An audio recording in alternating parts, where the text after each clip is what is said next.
Olá, meus irmãos, minhas irmãs. É um grande prazer e também uma grande alegria cumprimentá-los e juntos podermos mais uma vez abrirmos a palavra de Deus e estudarmos, mergulharmos nas verdades bíblicas. Hoje teremos a aula de número 19 do Escatologia 3. Eu gostaria de convidá-los para uma palavra de oração. Irmã Maria.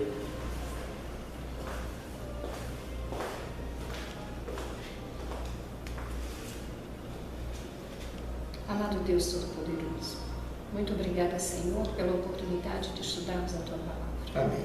Por favor, Senhor, unge o Rafael. Dá-lhe sabedoria, Senhor, para que ele possa esclarecer para nós a Tua Palavra. Amém. Para que ele possa nos ensinar, Senhor, e assim podermos não só aprender, mas praticar a Tua mensagem, o Amém. Teu Evangelho, o Teu querer em nossas vidas. Amém. Imploramos a Tua presença, a presença do Teu Santo Espírito entre nós. Amém. E te agradecemos em nome e por amor de Jesus. Amém. Estamos já há diversas aulas estudando a profecia de Daniel, capítulo 8, verso 14, a mais longa cadeia profética da Bíblia Sagrada, os 2.300 anos. Na aula passada, nós estudamos o Apocalipse 12 dentro dessa cadeia profética dos 2.300 anos e descobrimos o seguinte, que Apocalipse 12 trata da mulher e o dragão. Vimos que profeticamente, mulher em profecia se trata de igreja. O capítulo 12 aponta então para uma mulher pura, que lá no verso 17, ela se identifica com aqueles que guardam os mandamentos de Deus e têm o testemunho de Jesus, que é o espírito de profecia. Mas também, dentro desse contexto profético, vimos alguns detalhes interessantes. Quando a igreja de Tiatira, que iniciou em 538 e foi até 1798, período de 1260 anos, dentro desse período desencadeou, os 1260 anos, um período conhecido por supremacia papal. E nesse período, entre 538 e 1798, as Américas não tinham sido descobertas. Tínhamos então o Velho Mundo, que é a Austrália, Ásia, Europa e África. América do Norte, América Central, América do Sul. No ano 538, quando começou o período de Tiatira, não tinha sido descoberto ainda as Américas. Portanto, entre 1400 e 1500 foram descobertas as Américas.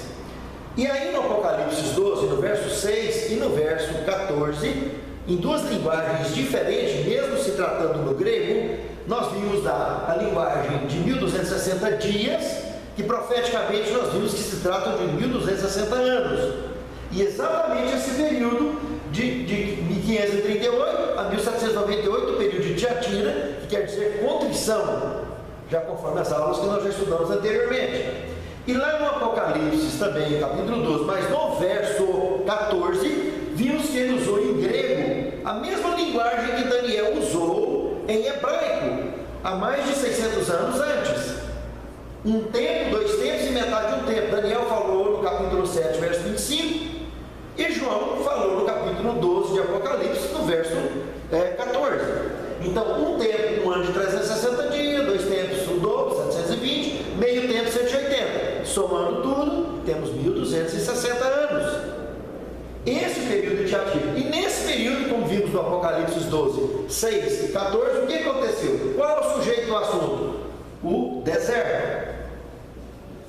E que seria o deserto? Justamente, as Américas eram uma área deserta, não tinha sido descoberta, e lá está contando que a mulher fugiu do Velho Mundo e veio então aqui para essa área deserta. A primeira a ser instalada e descoberta foi exatamente os Estados Unidos da América.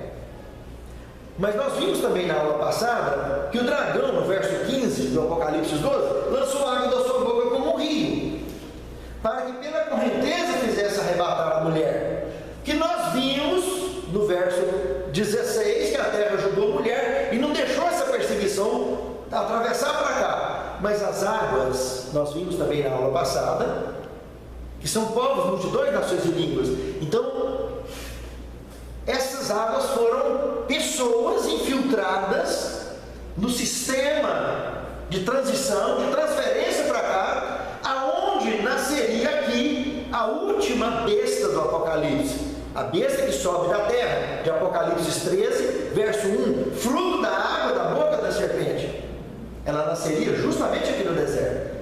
E justamente nós sabemos que essa besta, como animais em profecia são formas de governo, nós sabemos que a besta do mar, a besta do abismo, que nós já estudamos, e a besta então da terra, todas três são bestas. E o que é besta de Apocalipse? Nós já vimos a união do Estado e igreja. Aqui então a besta do mar, o papado, a besta do abismo, a França, que se manifesta perseguindo as duas testemunhas no capítulo 11, e a terra, exatamente os Estados Unidos da América, que viria a fazer com que a terra os que nela habitem adore a primeira besta cuja chaga mortal foi curada. Isso nós vimos na aula passada. Muito bem. E vimos que Apocalipse 12, 17 é uma profecia escatológica, está para o futuro. Mas vamos agora mergulhar no Apocalipse 17 para compreendermos o que Deus quis dizer com as revelações apresentadas neste capítulo. Em primeiro lugar, lá no capítulo 12, nós vimos, no capítulo 12, que lá é uma mulher pura, a igreja pura. E agora no 17, nós já tivemos vários lampejos desta mensagem, que se trata de uma mulher prostituta, uma igreja prostituta, que se chama Babilônia, ou baderna religiosa do planeta. E automaticamente, se aquela, a pura do Apocalipse 12, é a que guarda os mandamentos de Deus e tem o testemunho de Jesus, e nasceu no dia 22 de outubro de 1644, dia, mês e ano que fechou os 2.300 anos, e tem o espírito de profecia. Características da divindade: a lei é o testemunho, se não falassem dessa palavra, nunca verão uma árvore. Isaías 8:20. Nós vimos sobre isso já. A de Apocalipse 17 é o inverso de tudo isso.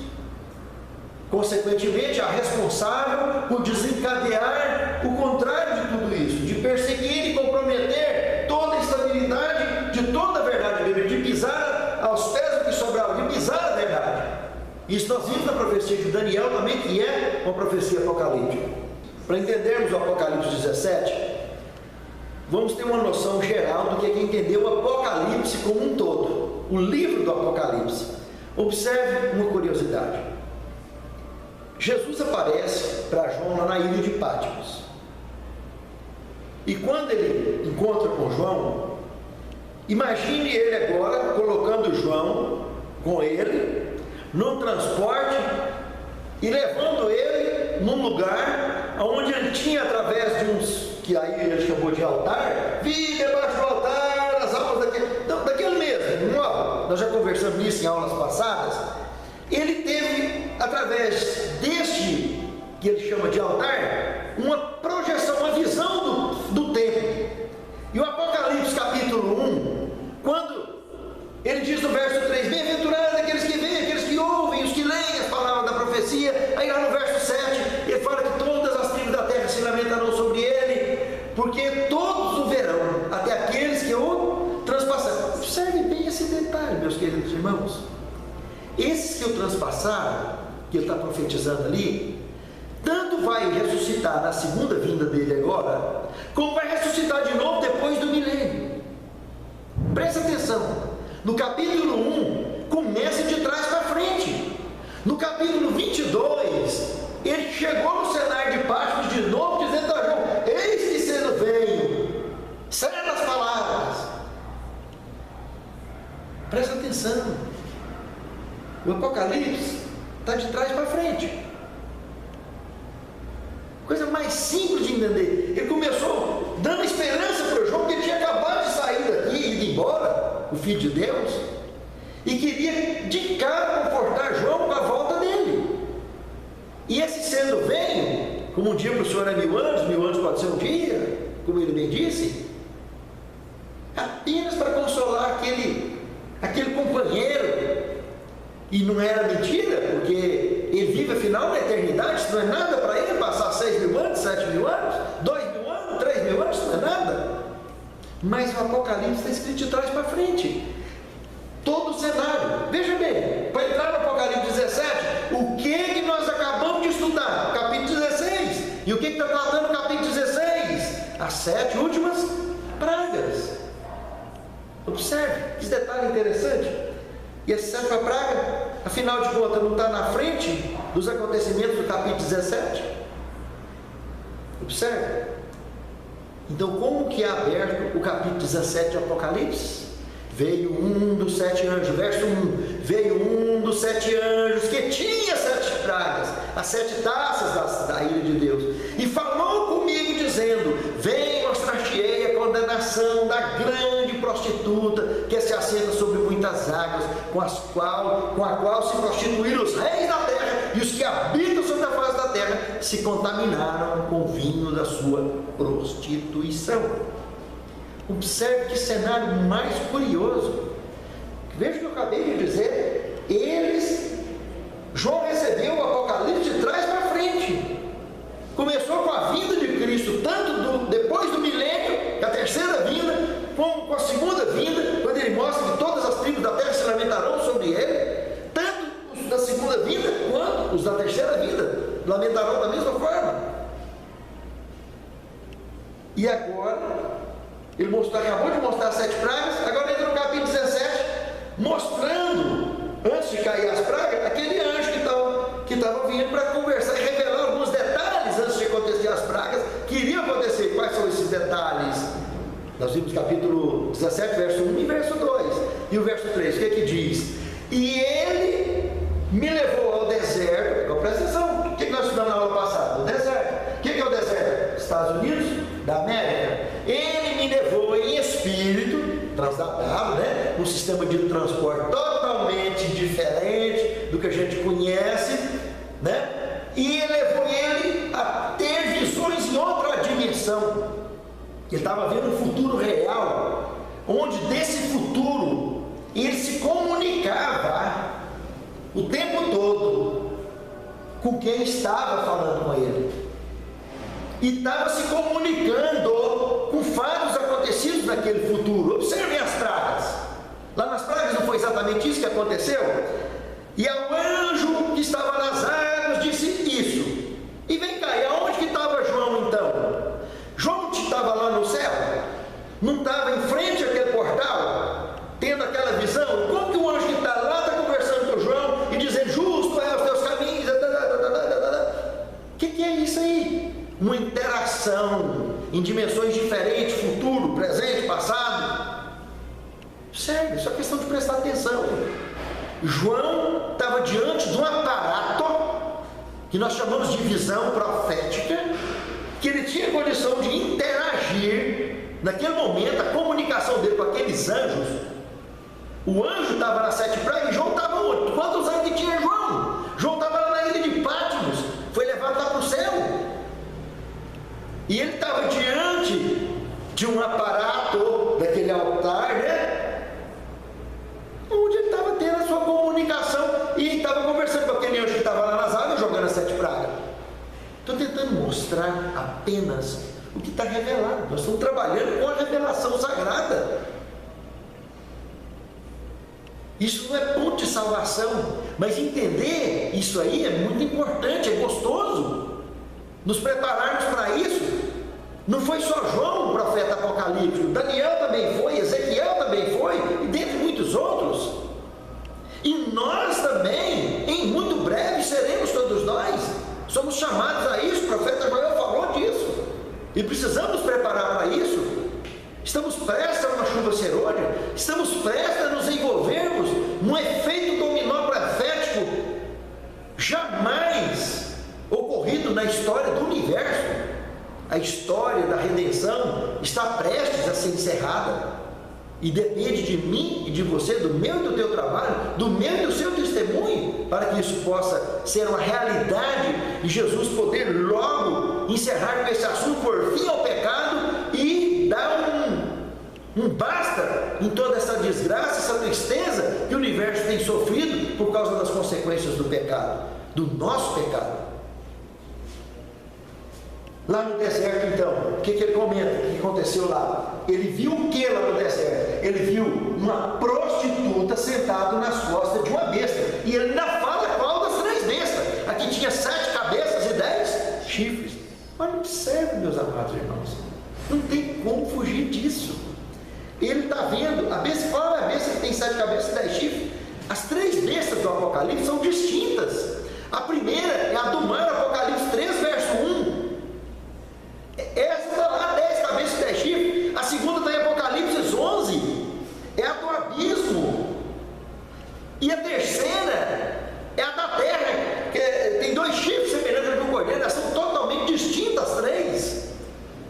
E está apontando para a besta que sobe das águas. E o que ele estava chamando a atenção aqui então? Eu vou apagar aqui para nós entendermos melhor esse assunto. Do verso 4 em diante, ele começa a destrinchar, a detalhar sobre esse sistema prostituído, essa prostituta que vem montada nas costas dessa besta, que são simbólicos. Nós sabemos disso. Bestas nós já vimos, são animais, e animais em profecia são formas de governo, já estudamos isso. Então, aquele sistema de governo foi para lá. O deserto, já vimos que é os Estados Unidos da América.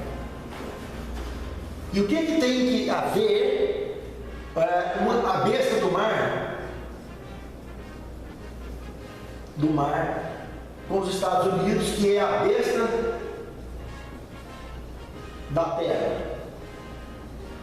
Aparentemente parece que não tem nada a ver, né? Então vamos para o Apocalipse, capítulo 13. Observe o que está escrito do verso 11 e 12, que trata do verso 11, trata do surgimento. Vi subir da terra outra besta que tinha o quê? 2 chifres semelhantes a de um cordeiro, mas falava como? Dragão. E olha o verso 12 que fala: fazia o que a terra escreveu na Bíblia, poder mundial, adorasse a primeira besta na sua presença. Não é o que está escrito aí? Então, o que está falando em Apocalipse 17:3 e o que está falando em Apocalipse 13:12? Por acaso não é o mesmo assunto?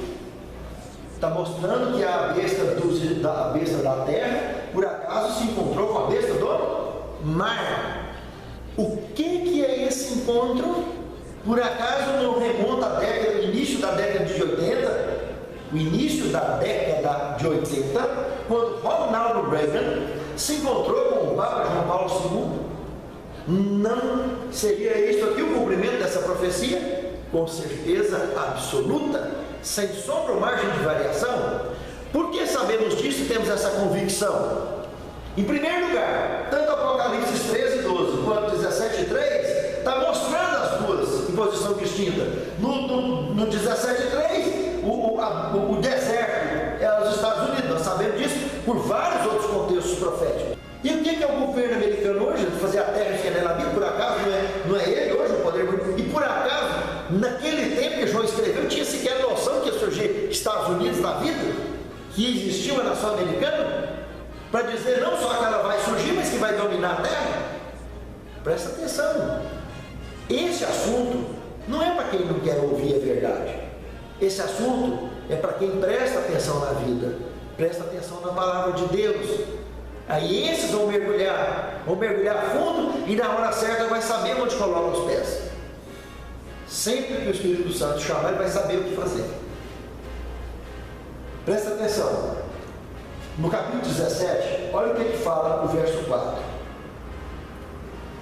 Ele entra, o anjo, aquele anjo que trará as 7 pragas, entra agora num detalhe muito peculiar, muito profundo desse assunto. Ele mostra o potencial financeiro da prostituta que estava montada nas costas dessa besta. Ele já começou dizendo que a besta tinha cor de escarlate, tinha vestimenta, traços vermelhos. E agora ele mostra que a mulher também era vestida de escarlata, de púrpura, de linho, caros de ouro, etc., mostrando todo o seu envolvimento financeiro, seu potencial financeiro. E o verso 5 acaba de arrebentar com tudo. Diz que ela tinha um nome na sua testa, mistério, grande Babilônia, mãe das meretrizes da terra. E ela estava embriagada com sangue dos mártires. Passou a observar que detalhe mais sério que nós estamos falando? O poderio que a besta do mar, o papado tem, econômico, isso tem que questionar. Poderio econômico, riqueza, não precisa da gente entrar em tantos detalhes das inúmeras ações lícitas ou ilícitas que se tenha esse poder econômico e religioso mundial. Agora, quando nós tratamos de sangue de mártires, isso é muito sério. Se o que nós estamos estudando desde a aula 14, 15, tratando dos 2.300 anos, tudo que nós estudamos dentro dos 2.300 anos até agora, nós analisamos história, fatos históricos, não são profecias, são fatos históricos. As 7 pragas são profecias. Mas qual foi o efeito dominó que vai chegar nas 7 pragas? São os fatos históricos que aconteceram dentro dos 2.300 anos, que nós estudamos até agora. Então, o que nós estudamos e comprovamos do ponto de vista histórico e bíblico até agora, são fatos históricos. E quando a gente vê aí agora, esse nome, mãe das meretrizes da terra, nos remonta também a Apocalipse 16, 13. Lá disse o quê? Vi sair da boca da besta, da boca do falso profeta e do dragão, 3 espíritos imundos semelhantes a rãs. E se você continuar lendo, você vai perceber que eles vão ao encontro que o diabo e esses poderes vai ao encontro dos reis da terra para os congregar em batalha. Em pleno cenário das 7 pragas vem esse detalhe peculiar da revelação que se aplica às circunstâncias imediatas teológicas do que nós estamos estudando. Tudo que nós estamos estudando. Não tem como fugir disso. Então, aonde tem uma mãe, tem filhos. E ele discriminou, nós estudamos isso nas aulas passadas, as 3 facções da grande Babilônia. Eu desenhei um navio, e na bandeirinha desse navio, eu escrevi Babilônia. Ou eu posso escrever aqui Apocalipse 17. Então, Babilônia está aqui, a mãe. Agora, divido esse barco, essa arca, em 3. Vou colocar aqui dragão, besta e falso profeta. Qual é a representação religiosa mundial? Paganismo, catolicismo, protestantismo apostatado. Como eu vou negar isso? Como eu vou fugir disso? O dragão, na realidade, é o subversor mestre de toda a estrutura de pecado do universo.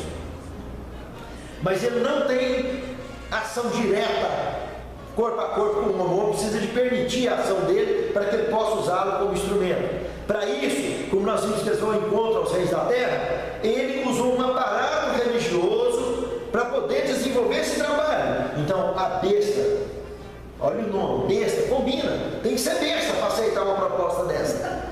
Ele então entra no negócio dele, ele faz uma religião de besta e coloca o negócio dele. E aí os caras mergulham na besteira, né? Nós já vimos que isso aqui não é o Papa, presta atenção nisso. O Papa não é besta, está fazendo besteira, é diferente. Então, esse poder político religioso, que é a união de Estado e Igreja, assume a maternidade oficial, tanto dos filhos mais velhos, adotando eles, que é o paganismo, como os filhos mais jovens que sairiam de dentro, o protestantismo apostatado. Nós vimos no Apocalipse 12, o verso 17, que o outro barquinho, pequenininho, nós vimos que no dia 22 de outubro de 1844, dia, mês e ano, que a profecia falou que ia acontecer surge aí a SD, lá no deserto. E que no verso 17, guarde os mandamentos de Deus e tenha o testemunho de Jesus, que é Espírito de profecia, como nós vimos em Apocalipse 19:10. Essa igrejinha pequenininha está cheia de gente perdida, como aqui também. Aqui está cheia de gente salva, como aqui também. Em todos os tempos, em todas as épocas, Deus teve gente perdida em todas elas e tem até hoje. Tijolos religiosos não salvam ninguém. Quem salva Cristo é pela sua graça. Agora, Deus sempre teve o seu povo. E esse bastão de arrevezamento que saiu das mãos de Adão um dia, chegou aqui, na mão dessa organização religiosa. Ela que está com o bastão de Adão. É ela que foi identificada lá em Apocalipse, no capítulo 14, do versículo 6 ao 12, que também no verso 12, após concluir as 3 mensagens angélicas, ela é identificada com quem tem a paciência dos santos e guarda os mandamentos de Jesus. Não tem como fugir disso. Nós vimos que no Apocalipse tem 7 períodos que a igreja cristã passaria na terra. O 7º é Laodiceia, o povo do juízo, que combina com a mensagem dos 3 anjos, que combina com o alto clamor, que combina com o que Jesus falou. Que esse evangelho do reino será pregado em testemunha todas as vezes, e aqui no Apocalipse está sendo chamado de quê? Evangelho eterno. Ele não salva, mas quem salva é Cristo, o evangelho não salva, mas Cristo salva e envolve as pessoas no evangelho. Mas se as pessoas querem ser salvas, como que querem ser salvas guardando a salvação só para si próprio? Tem que divulgar para todo o povo, tribo e língua e o mundo ao seu redor.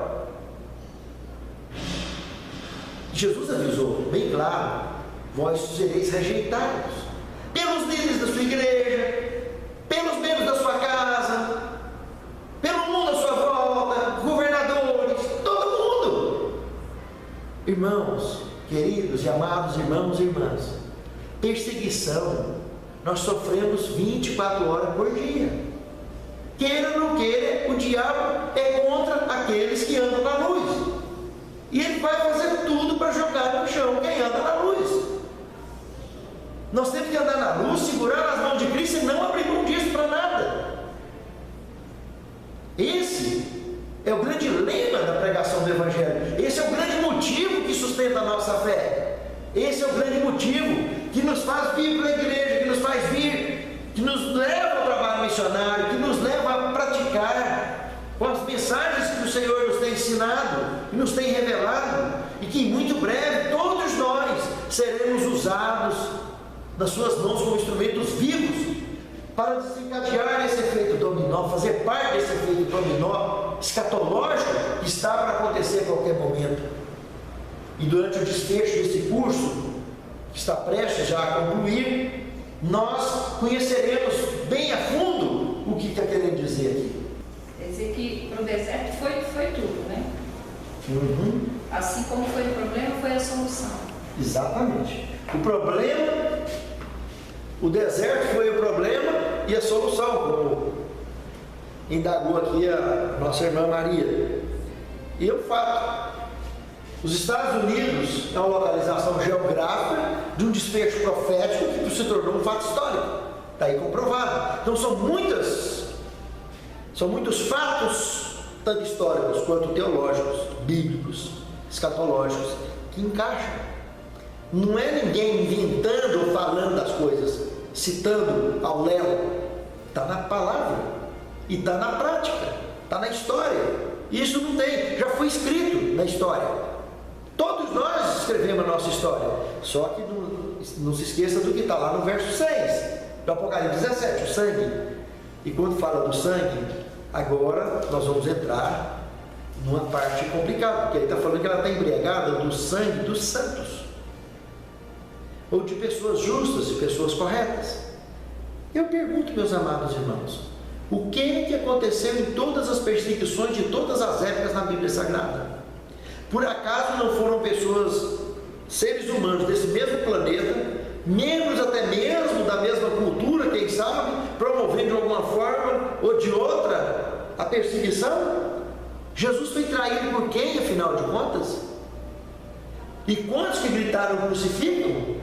Te garanto que Judas não estava ali. E era uma turma, por dinheiro ou não, gritavam crucificam. por um motivo ou outro, gritaram: nós preferimos Barrabás. E isso continua, não mudou nada. Precisamos de prestar atenção, para não sermos enredados ou cirandados pelo diabo, como ele quis cirandar Pedro e acabou cirandando, que Pedro traiu Jesus 3 vezes. Arrependeu, se tornou um grande homem, mas poderia ter evitado tamanha frustração para a sua vida e para a sua conduta. As perseguições sempre aconteceram, e isso que está dizendo aí no verso 6, veja que a Igreja Católica, tudo que nós já estudamos, historicamente falando, católica, apostólica, romana, católica, universal, a igreja que tinha no mundo inteiro, apostólica que veio dos apóstolos, está tudo certo. A igreja que tinha no mundo inteiro era aquela, é a que veio dos apóstolos, está certo. O erro está no terceiro nome, romana. As decisões não estão na Bíblia, não está no céu, está em tudo que eles desenvolveram, na sede que eles optaram, Roma. E é o que está gerando, é o que gerou todos os problemas que desencadearam no processo conhecido, histórico, como Inquisição ou período de supremacia papal, que nós vimos que na Bíblia e na história, em plena e perfeita harmonia, se tratam de 1260 anos. E o pior de tudo, não ficaria só nisso. Esse sistema, o último sistema governamental, dos 7 tipos de governo, seria besta. 7º, 8º e 9º. Nós vamos ver isso aí ainda dentro do capítulo do que nós estamos estudando agora. Mas antes de chegar lá, eu queria comentar sobre esse sangue. Aliás, fica mais fácil esclarecermos esse detalhe do sangue daqui mais um pouquinho. Vamos entrar no verso 7. É uma pergunta de admiração. Por que você está admirado? Eu vou te falar um mistério dessa prostituta e dessa besta. O que fala no verso 8? Lá está mostrando que a besta que já não é, mas que há de surgir do abismo e vai à perdição, se admirarão de ver o quê? Mas observa um detalhe, de assistir tudo que eles iam acontecer, mas aqueles cujos nomes não estão escritos aonde? No livro da vida. No livro da vida.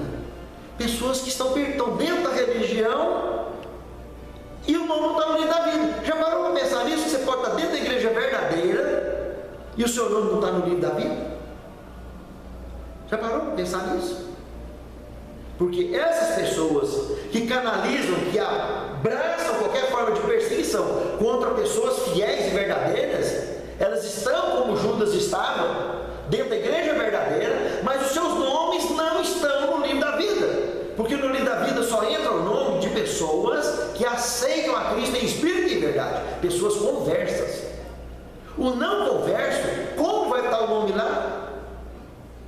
O que Deus quer que pessoas não conversem no livro da vida? Por que Deus vai perder tempo com isso? Deus quer no livro da vida o nome de pessoas conversas. Não importa se é mestre, se é doutor em teologia, se é pastor, se é membro, se é oficial de igreja, se é pessoa comum. Pessoas conversas, que aceitam a palavra e o trabalho do Espírito. O convencimento do mundo, do pecado, da justiça e do juízo. A obra do Espírito é essa. Esses nomes estão no livro da vida do Cordeiro. Do contrário, não está. E se não tiver, ele está sempre envolvido em alguma forma de falsidade, de maldade, de pecado ativo. Quando entra no verso 9, de cara ele aponta para o quartel-general da besta. Ele trata dizendo que as 7 cabeças que vistes são 7 montes sobre os quais a prostituta está assentada. Os 7 montes de Roma, os mais famosos, fez parte até das maravilhas, das 7 maravilhas do mundo: Capitólio, Quirinale, Viminale, Esquilino, Célio, Aventino, Palatino. 1, 2, 3, 4, 5, 6, 7.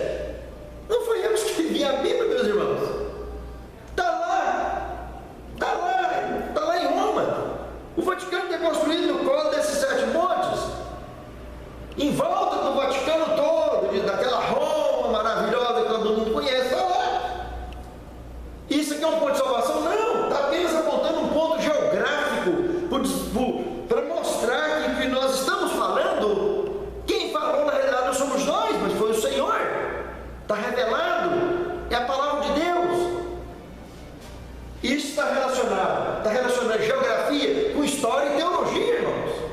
Não tem como fugir disso. Agora observe que coisa mais incrível. O verso 10 e o verso 11. Presta bem atenção. Quem teve essa visão? Não foi João, o profeta? E quando João estava preso, tendo essa visão, escrevendo o Apocalipse, quem governava o mundo? Porventura não era o Império Romano? Se era o Império Romano que estava governando os dias de João, presta atenção no que quer dizer aí. São também 7 reis. 5 já caíram. Vamos ver se está certo o que ele está falando? Está aqui, ó. Egito, Assíria, Babilônia, Medo-Pérsia e Grécia. 5 caíram. Um ainda existe, Império Romano. E outro ainda virá. Quem? Besta. A besta do mar. Então preste atenção. João, que teve a profecia, disse que para trás deles 5 já tinha caído: Egito, Assíria, Babilônia, Medo-Pérsia e Grécia. Um ainda existe, o 6º, Roma pagã. Outra ainda virá, Roma papal ou besta. Eu preferia dizer besta, porque essa besta, a primeira seria do mar, mas logo em seguida está dizendo que já no verso 8 eu já disse: viria a besta do abismo. Besta do abismo, que nós vimos que Apocalipse 11 trata da besta do abismo, que perseguiu as 2 testemunhas. Nós já estudamos na aula passada, aqueles 3 anos e meio que a França juntou a Bíblia e declarou guerra. Juntou na França a Bíblia em praça pública, depois fogo nas Bíblias e declarou guerra contra a Bíblia, contra Deus, contra a sua palavra.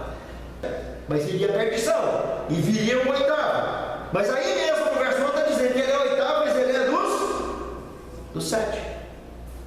Prestou atenção nesse detalhe? Por que ele está dizendo que é dos 7? Porque é besta também. Besta tanto faz ser do mar, ser do abismo, ou ser da terra. Se João tivesse falado da terra, seria o 9º. Ela também seria do 7. Por quê? Porque besta é um governo só, união de Estado e igreja. Então ela iria à perdição também, e daí viria da terra. E essa da terra, que Apocalipse 12, que nós estudamos na aula passada, o verso 17, disse que é o dragão iroso contra a mulher e faria guerra ao resto da sua semente. E quem que desencadearia esse processo?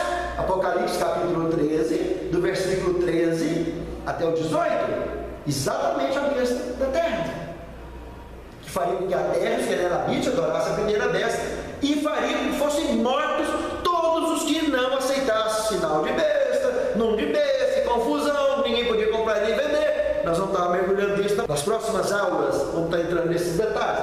Então observe, meus queridos e amados irmãos. Agora eu vou apagar isso aqui para nós entrarmos num detalhe muito interessante. Então veja bem,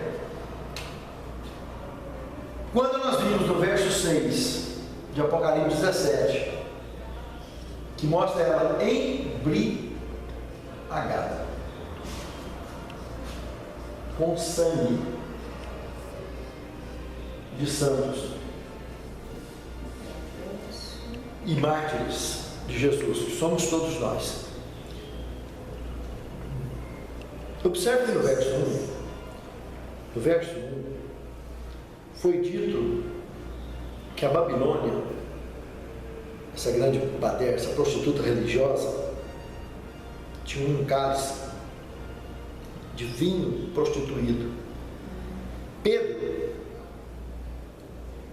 nos diz para sermos sóbrios e vigilantes, não nos embriagarmos, porque as pessoas que cometem o pecado consciente só tem uma forma de eles praticarem de forma espontânea: é embriagado com o pecado.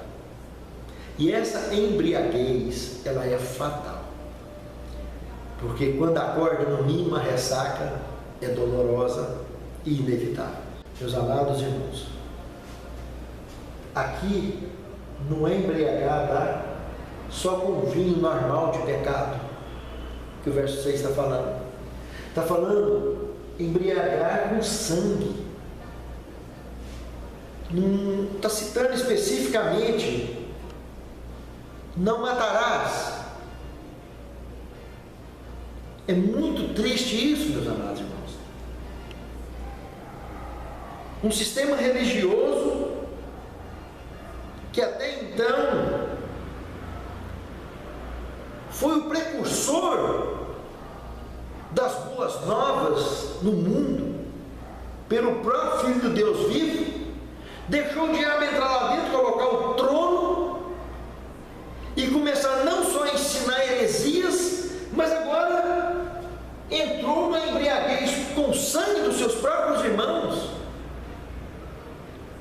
E esse sangue gerou tantas consequências, 1260 anos de supremacia, de mortandade, que se juntar as guerras do mundo inteiro, não dá o tanto de gente que matou durante esses 1260 anos de supremacia papal. E agora, vamos olhar alguns pontos mais peculiares ainda desse desfecho. Veja, meus amados irmãos, que dentro do período da supremacia papal, quando foi chegando no final, próximo já à Revolução Francesa, começou a desencadear tanta coisa terrível, que vocês não têm nem noção. Observe que só no ano de 1540, por exemplo, nesse ano aqui, surgiu um tal de Inácio de Loyola, que começou uma ordem religiosa dentro da Igreja Católica, chamada de Ordem Jesuíta.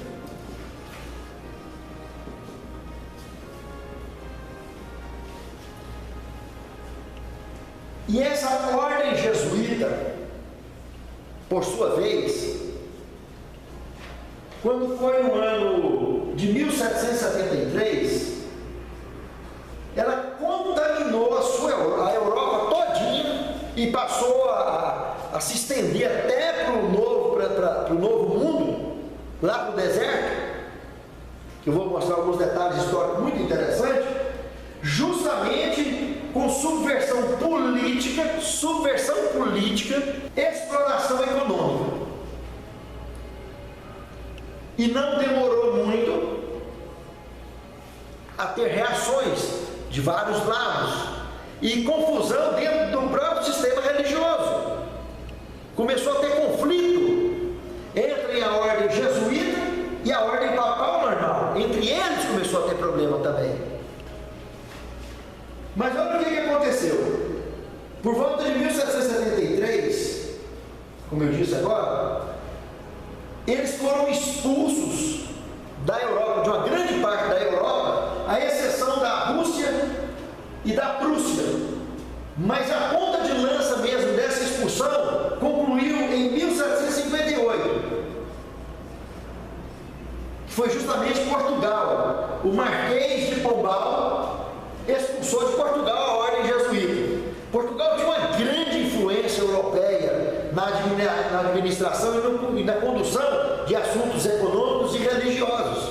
E vamos lembrar, em harmonia com isso, que quando surgiu a ordem jesuíta, ela pulverizou o mundo inteiro com trabalhos missionários, levando o catolicismo forçado e investigativo e subversista para todos os cantos, inclusive no Japão, no Brasil também. Logo após o descobrimento, eles já estavam aqui.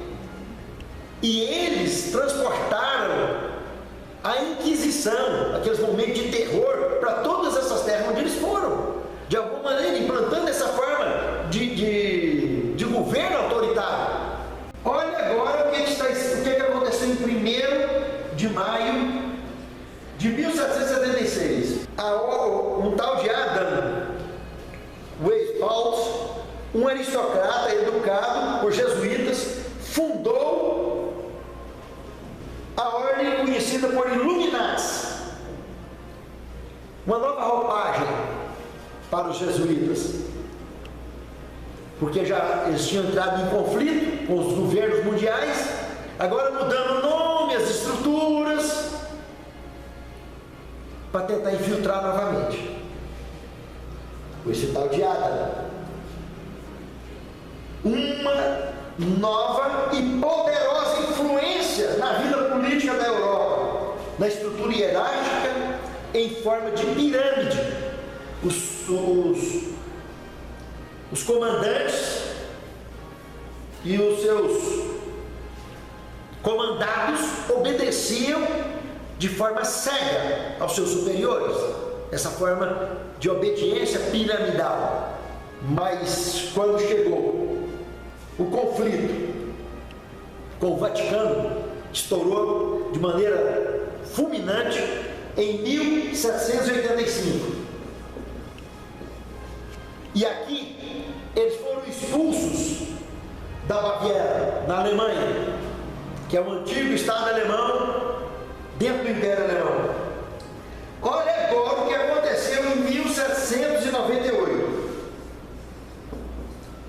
George Washington, presidente americano, afirmou estar convicto dos princípios dos Illuminati, um enorme equívoco presidencial da época, o que acabou sofrendo a infiltração da ordem jesuíta lá no deserto apocalíptico, de Apocalipse 12, verso 15. George Washington interpretou que os Illuminati seriam a versão paralela dos jacobinistas europeus, que acabou por derrubar a Inquisição junto com a Revolução Francesa. George Washington tinha entendido dessa forma. E por isso então ele chegou a dizer, entre aspas, não tinha intenção de duvidar das doutrinas dos Illuminati, e os princípios do jacobinismo se tinham espalhado nos Estados Unidos. Palavras de George Washington. Pelo contrário, ninguém está mais verdadeiramente convicto deste fato do que eu. São palavras de George Washington. Olha que engano fatal. E o que aconteceu? Coisa curiosa demais.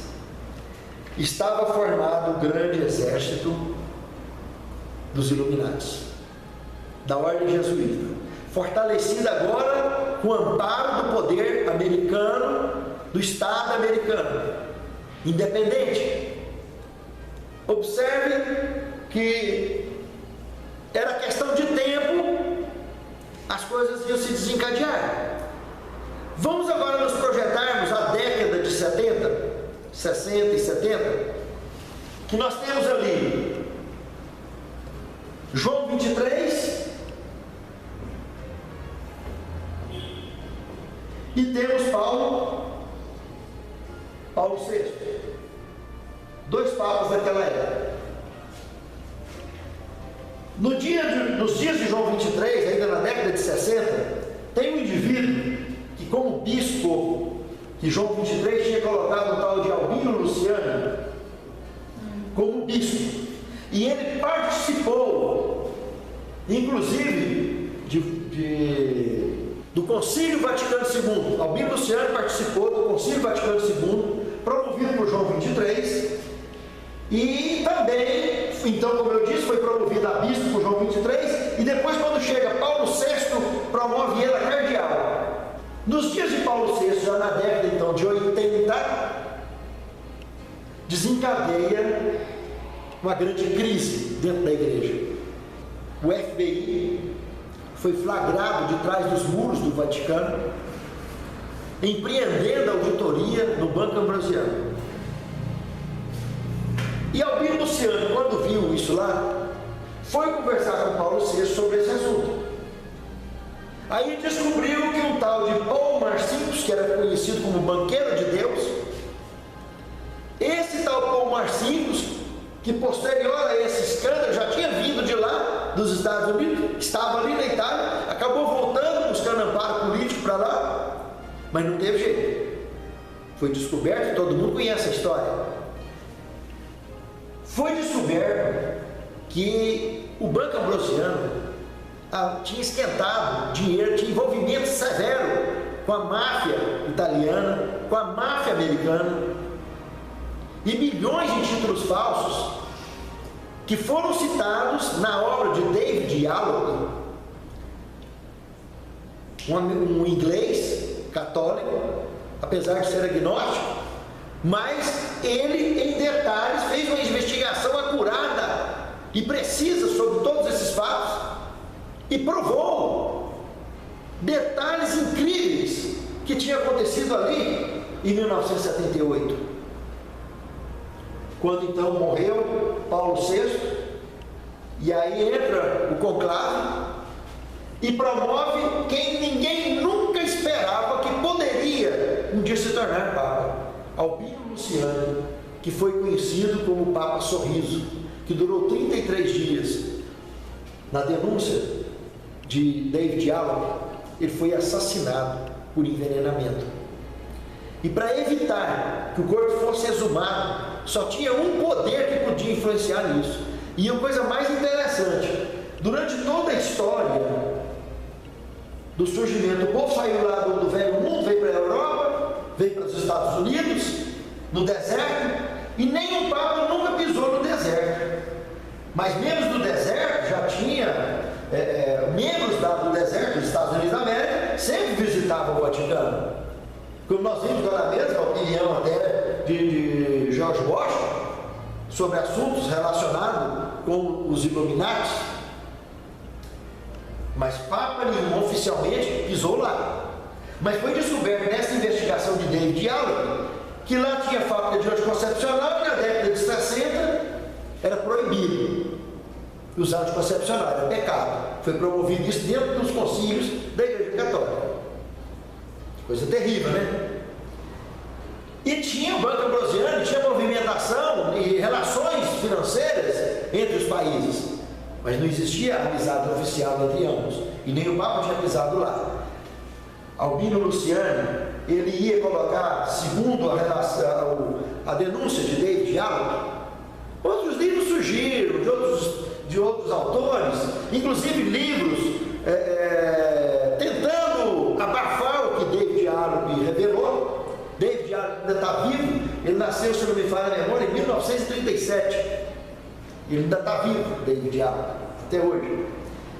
E sempre se esmerou em desenvolver trabalhos dessa natureza, de crimes não solucionados na história da humanidade. Sempre foi uma particularidade dele em trabalhar desse jeito. E esse foi um dos que ele foi contratado a investigar e trabalhar. E ele poderia provar com a exumação do cadáver, com todos os fatos que ele já tinha em mãos, que foi envenenado o Albino Luciani, que pediu para ser chamado de João Paulo II. Sabe por que ele pediu para ser chamado de João Paulo II? Que por sinal foi o primeiro Papa a usar o nome composto. Justamente João 23, que promoveu ele a bispo, e Paulo VI, João Paulo I.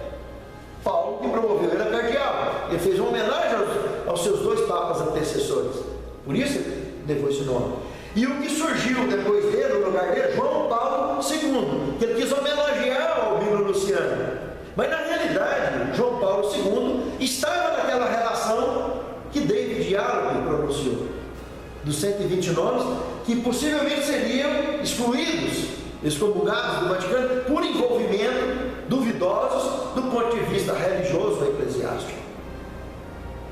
Então, logo ele foi assassinado, durou 33 dias, segundo a investigação, o explicativo para os 33 dias para ele morrer como mártir, um dia para cada ano da idade de Cristo. E vamos lembrar em harmonia com isso, que quando surgiu a ordem jesuíta, ela pulverizou o mundo inteiro com trabalhos missionários, levando o catolicismo forçado e investigativo e subversista para todos os cantos, inclusive no Japão, no Brasil também. Logo após o descobrimento eles já estavam aqui.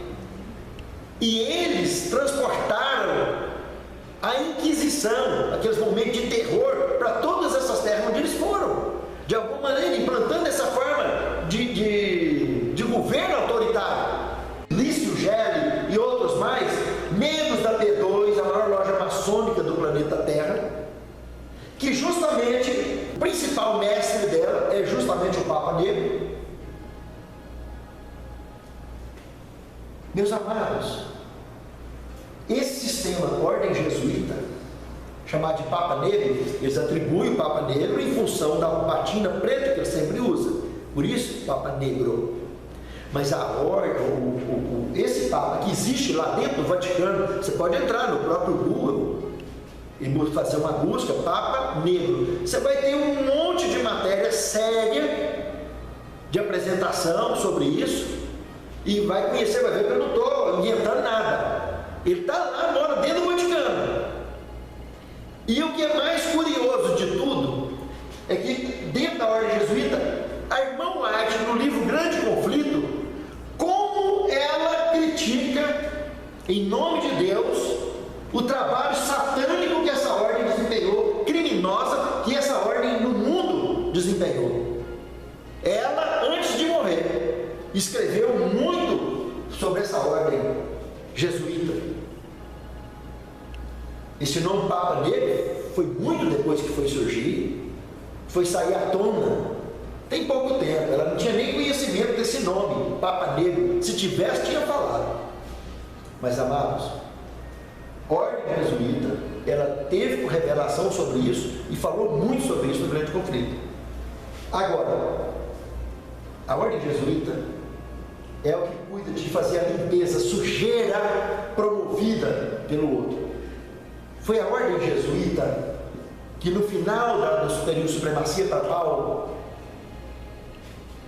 bancou a faculdade de Guilhote, o inventor da guilhotina, que usou aquele instrumento para fazer decapitações de criminosos e acabou sendo utilizada para matar os cristãos.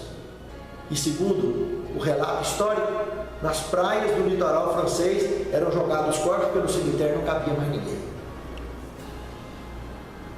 E foi a ordem jesuíta que promoveu esse desfecho sanguinário. E em conflito lá dentro, entre eles, depois mais tarde, a aliança. E hoje, por incrível que pareça, nós temos 2 papas negros vivos, um que renunciou e o atual. Quem renunciou? Hans Calvin-Bach. Esse renunciou. E Adolfo Nicolas é o atual, o Papa Negro. Está lá, os 2. E por coincidência, ironia do destino, 2 papas brancos, normal. Joseph Ratzinger, que é o Bento XVI, está lá, todo mundo assistiu recentemente. E George Bergoglio, o Francisco I. Tem 2 papas negros vivos lá no Vaticano, um que renunciou e um que está atuando, e 2 papas brancos, o que renunciou e o que está atuando. O que está passando debaixo dessas cobertas, não sei, mas boa coisa não é, porque o Francisco, esse Bergoglio, para inteirar e fechar o contexto, é o primeiro Papa da ordem jesuíta na história da Igreja Católica. Ele é da ordem jesuíta. Então, trocando em miúdo, nós temos 3 batina preta, um assumindo a batina branca e 2 na batina preta, e um na batina branca renunciado. Presta atenção nisso.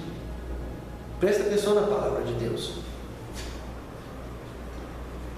Nós estamos prestes a enfrentar situações terríveis. Meus amados, Albino Luciano era um cara simples e estava disposto a fazer uma verdadeira revolução naquela igreja, e foi executado. Muitos foram mortos, pendurados em pontes, em outros lugares, e atribuindo a suicídio. Não foram suicídios, foi comprovado posteriormente em exames e exumações que foram verdadeiras execuções. Paul Marcinkus também morreu, foi preso, morreu. Os escândalos aconteceram, foram reais. A palavra de Deus não deixa margem. Tudo que nós trabalhamos aqui é mostrando que existem movimentos religiosos envolvidos com o dragão, com Satanás. E não é de se admirar quando ouvir o que Cristo disse, que dentro da própria igreja e dentro da própria família, do próprio lar, surgirão movimentos perseguidores. Pai entregar filho, filho entregar pai, marido, esposa, esposa, marido, irmão. É muito sério isso. No capítulo 17 do Apocalipse, nós paramos no verso 12. O verso 13 é mostrando o intento que eles teriam, aqueles 10 chifres, 10 países da Europa, junto com a besta.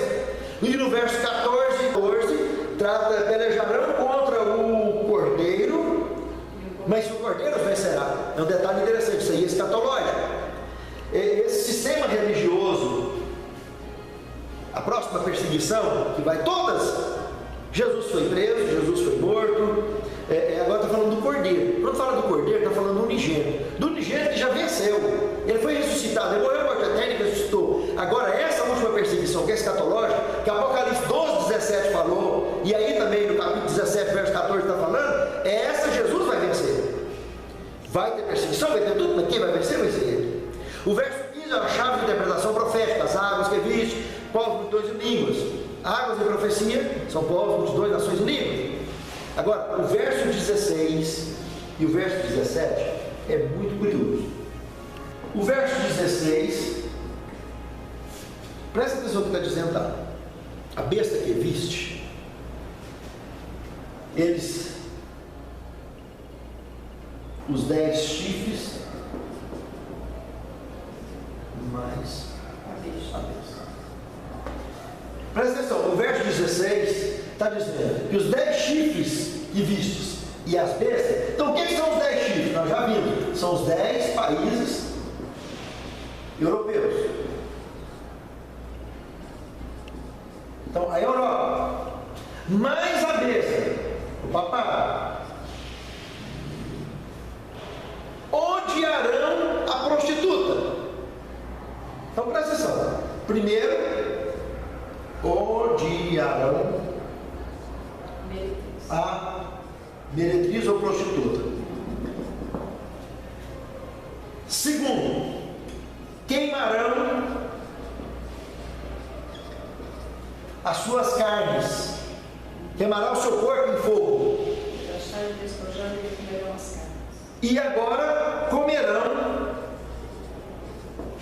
a sua carne. Olha que as aplicações mais curiosas e interessantes. Odiar a prostituta. Quem vai odiar? Vocês viram contando do Papa Negro, a confusão entre eles lá, que a própria Europa expulsou o Papa Negro lá de dentro, expulsou a ordem jesuíta lá de dentro, mas o diabo depois voltou um jeito de vir através de Illuminati, etc., acabaram chegando até nos Estados Unidos. Veja como que coisa mais interessante. Mas o ódio aconteceu entre eles, odiaram a prostituta. O sistema católico tradicional, a prostituta. Queimarão. Esse aqui está falando de fogo. Só queima com fogo. Presta atenção. Apocalipse capítulo 13, o verso 13. Está falando de quê? Como nós vimos no capítulo 17, o verso 3, e no capítulo 13, o verso 12, nós vimos comprovadamente que se trata do encontro das bestas. Ronald Reagan e o Papa João Paulo II, nós estamos acabando de falar. Por que João Paulo II foi lá nos Estados Unidos? Para conseguir apoio do presidente americano para que o FBI e ninguém exumasse o cadáver do santo pelas leis canônicas católicas. Não pode mexer em corpo de santo, entre aspas, porque se exumar, aí o bicho ia pegar feio. Mas para que compensasse essa ida lá, histórica, e cumprindo uma profecia, muitos acordos foram feitos. A ordem jesuíta foi também o embrião da Opus Dei, que surgiria dentro da Igreja Católica. E a ordem maior, que manda de si mesmo dentro do poder católico, é a ordem jesuíta, é o Papa Negro, e não o Papa Branco. O Papa Branco é fachada. É igual o presidente do Brasil e o Congresso. Quem governa é o presidente ou é o Congresso? Entendeu, meu gente? É mais ou menos por aí. Mas vamos por lá. Apocalipse 13, o verso 13, está falando que quando os dois se encontrassem, ele faria tão grandes sinais à terra, de maneira que até fogo faria descer da terra ao céu à vista dos homens. Preste atenção nesse detalhe.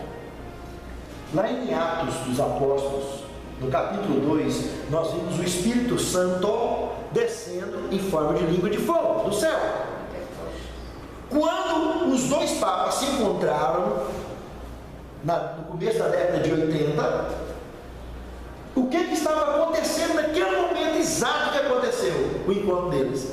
O pentecostalismo mundial, dente de ouro na boca, o pastor carregando saco de dinheiro nos estádios, foi a projeção desse sistema de prosperidade que hoje está aí, a projeção, o início deles a raiz pentecostal mundial, do pentecostalismo mundial, que as igrejas evangélicas começou a surgir renovada daqui, renovada dali, e pronto, em tudo quanto é religião foi tendo esse movimento, pentecostalismo. Esse fogo descendo do céu à terra, esse fogo comentado aqui, queimando o corpo da prostituta, é nada mais, nada menos. Olha cá, aqui não tinha um Espírito Santo Xing Ling, falso. O pentecostalismo mundial, do ponto de vista bíblico, tem alguma coisa no fundo a ver com o pentecostalismo de Atos dos Apóstolos? Não tem. Nada a ver. Tudo é uma farsa para infiltrar a prosperidade, mensagem de prosperidade que Cristo ensinou. E isso para a igreja católica vem de que forma? Está falando que isso queimou a carne dela e comeu a carne. Então, isso aqui foi através da Opus Dei, foi lançado o sistema carismático, que é o mesmo que estava acontecendo lá. Está aqui, queimaram. Isso aqui foi a profecia do rebatizo da prostituta. Ela deixou de ser prostituta, entre aspas. Por quê? Porque ela começou agora a promover o quê? Um sistema religioso que desse valor à Bíblia, que não tivesse como foco a idolatria, e movimentos diferenciados começou a surgir lá dentro. É isso que a profecia está falando aqui. E para comer a carne dela só tinha que ser eles, mas quem vai comer aquilo? Então isso é um assunto extremamente sério.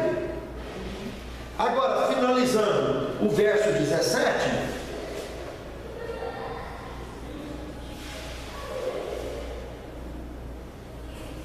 o verso 17 está falando que é o sistema do erro, a operação do erro.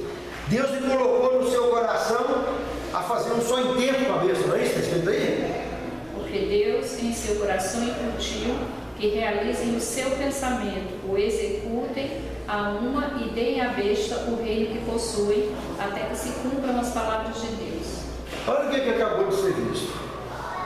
Se você ver o que está escrito no Apocalipse, capítulo 17, verso 17, e comparar com 2 Tessalonicenses 2, 10 e 11, está tratando da operação do erro, porque eles não querem acreditar na mentira. Então, quando eles estiverem fazendo essa besteirada, tudo, Deus vai deixar de dar crédito à mentira e ser consumado o que eles estão fazendo, e tudo vai acontecer. Eles são conduzidos assim. Eles não têm outra alternativa a não ser pecar contra o Espírito Santo, contra a obra, vai blasfemar contra o Espírito Santo.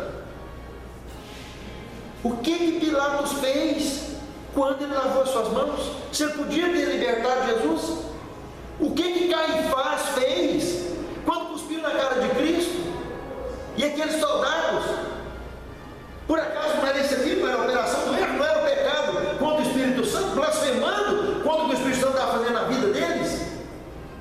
E aí o verso 18, para finalizar, está dizendo o quê? Que aqueles 10, que a mulher que vistes é a grande cidade que reina sobre os reis da terra. Qual é a grande cidade? Não só cidade, hoje é um país.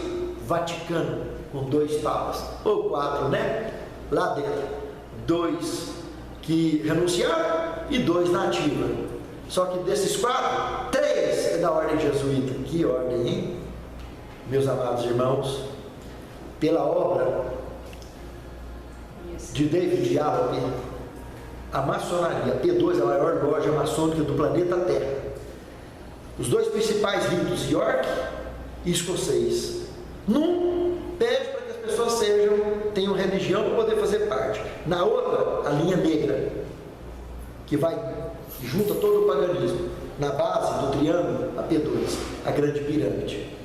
Meus amados, Satanás tem se infiltrado em todos os sistemas religiosos e governamentais do planeta para derrubar, para destruir. Ele se infiltra em lares. A irmã White falou disso também, para causar divisões e destruições. Mas ele jamais entra no coração tomado pelo Espírito Santo, no coração que a luz está plena. Por mais que tenhamos erros e tenhamos faltas, não deixemos jamais a mão de Cristo e jamais de ouvir e exercitar com a sua palavra. É a única forma segura de alcançarmos a vitória. Que Deus nos abençoe e nos guarde. Vamos ficar de pé e encerrarmos com oração. Querido Senhor, toma-nos em Tuas mãos, prepare-nos para o Teu reino, santifica-nos em Tua palavra, porque a Tua palavra é verdade. E que naquele grande dia nós e os nossos lares sejam contados entre os salvos. Te suplicamos e agradecemos essas bênçãos em nome de Jesus. Amém.